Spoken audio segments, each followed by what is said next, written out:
Ladies and gentlemen, welcome to Khulna university. তো আমাদের হঠাৎ করে প্ল্যান করা হয়েছিল যে একটু ভার্সিটি যাব। তো খুলনা ভার্সিটি আমরা হঠাৎ করে চলে গিয়েছিলাম। তো সেখানে অনেকটা টাইম পার করেছিলাম। তো খুবই কাছে আমাদের বাসা থেকে, বাট মোটেও যাওয়া হয় না ব্যস্ততার কারণে। তো এই যে মেইন গেট দিয়ে আমরা প্রবেশ করছিলাম। তারপর ভার্সিটির এরিয়া অনেক বড়। দেন আমরা গাড়িটা পার্কিং করি।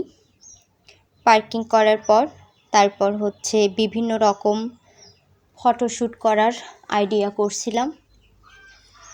আর বরবাবু বলছিল যে ভিডিও শ্যুট করে নেওয়া যাক আগে। তো আমরা মেইন যেসব প্লেসগুলো সেইখানে আগে চলে যাচ্ছিলাম। তো বরবাবু চারিপাশের এরিয়াটা আমি বলছিলাম একটু ভিডিও করে দাও। তো আমাদের গাড়িটা একেবারে ভিতরে রাখা হয়েছিল। এখানে বিকেল টাইমে ঘুরতে খুবই ভালো লাগে। আমরাও চলে গিয়েছিলাম ঠিক দুপুরের পরপরই। দেন বরবাবুকে বলছিলাম যে একটু হাঁটাহাঁটি করো, আমি একটু ক্যামেরা বন্দি করি। এখানের এরিয়াটা কিন্তু অনেক বড়। অন্যান্য কলেজের তুলনায় খুলনা ভার্সিটি ঘোরার মতো একটা প্লেস, মানে বলতে পারেন সময় কাটানোর জন্য বেস্ট একটা প্লেস। পরিবার পরিজন নিয়ে সময় করে আপনারাও আসতে পারেন এবং আমাদের বাসা থেকে একেবারেই নিকটে। ওখানে আমরা ক্যান্টিনের দিকে যাই তো কিছু খাওয়ার জন্য। তারপর ভাবি যে না, এখন খাবো না, আমরা একেবারে খুলনা নিউ মার্কেট যেয়ে খাবো। ওখানে বিভিন্ন রকম আইটেম পাওয়া যায়, খাওয়ার জন্য বেস্ট একটা স্থান আর কি। তো এইবার আমি চলে এসেছিলাম এই পদ্মবিলে। তো পাশের পদ্মবিলটা আমাদের এত ভালো লেগেছিল, অনেক ভিডিও শ্যুট করেছি, ফটোশ্যুট করেছি। এখানে ফুলে একেবারে ফুলে ছিল, ফুলে ভরা। তো জায়গাটা সব কিছু মিলেই খুবই ভালো ছিল। তারপরে রং ঢং মেরে আমি বিভিন্ন রকমের ফটোশ্যুট ভিডিও শ্যুট করছিলাম। তো সেগুলো আপনাদের সামনে একটু শেয়ার করলাম, মানে আর কি। যাই হোক, যেখানে সেখানে বসে যাইতে ইচ্ছা করছিল। তো প্রকৃতির মাঝে একদম নিজেরাই হারিয়ে যাচ্ছিলাম একেবারে। সব কিছুই ন্যাচারাল। গাছগুলো এত সুন্দর সত্যি। আর এর ভিতরের এই রোডগুলো অনেক পরিষ্কার পরিচ্ছন্ন। তো সবাই আমাদের দেখছিল। আমরা যখন ভার্সিটির ভিতরে প্রবেশ করি তখন থেকেই সবাই আমাদের ফলো করছিল। হয়তোবা অনেকেই আমাদের চেনে, আমরা হয়তোবা কারো চিনি না, এমন একটা ব্যাপার।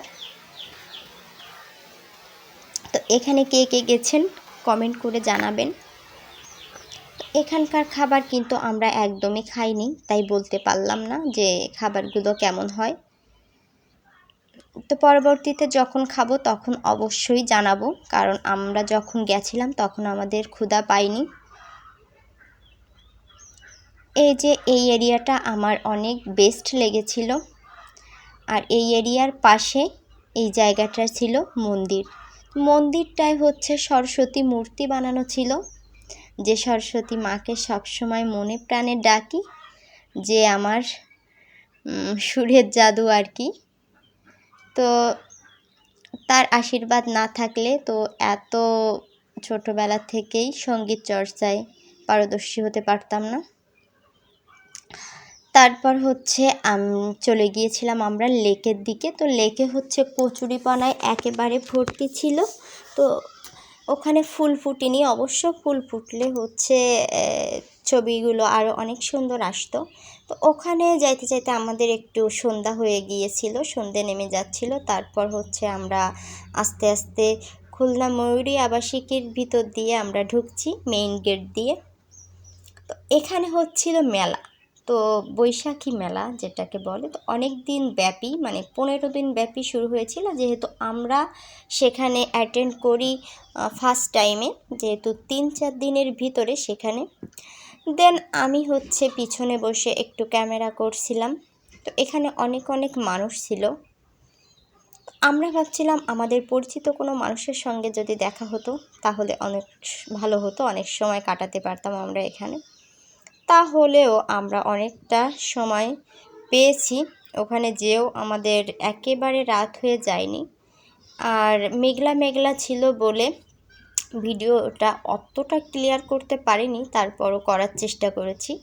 এখানে হচ্ছে আমি ছোট কাশবনের ভিতরে যেন হারিয়ে যাচ্ছিলাম। সময় কাটানোর জন্য পারফেক্ট একটা স্থান খুলনা ময়ূরী আবাসিক।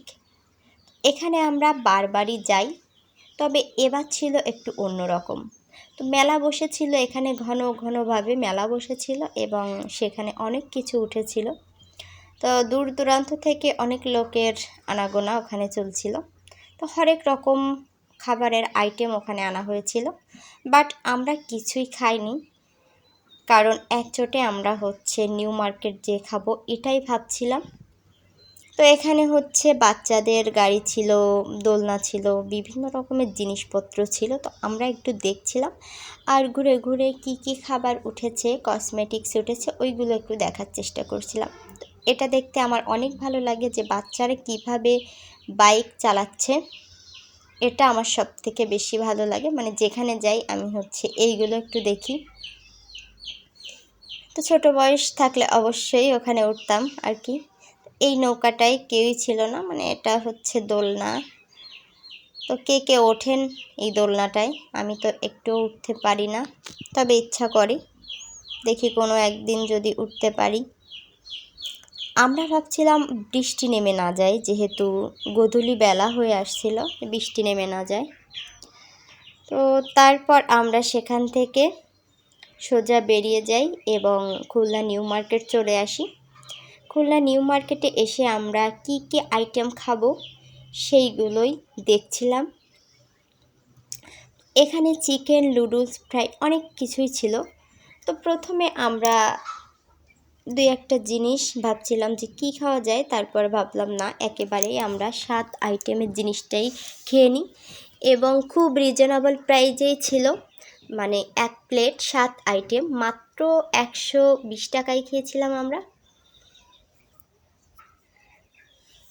এবং এখানে অনেক রকম আইটেম ছিল, যেমন নুডলস ছিল, তারপরে হচ্ছে ভাত ছিল, পটেটো ফ্রাই, চিকেন ফ্রাই, দেন এখানে অনেক কিছুই ছিল, 7 আইটেম দিয়ে ভরে দিয়েছিল। তো খাওয়ার শেষে আমাদের একটু কেমন লাগছিল, তারপর আমরা সোজা চলে আসি আইসক্রিম খাওয়ার জন্য। এখানে হচ্ছে আমি এই ম্যাঙ্গোটাই চুজ করি, যেহেতু ম্যাঙ্গোর সময়, এই জন্য আমি বলছিলাম যে ম্যাঙ্গোটাই খাবো।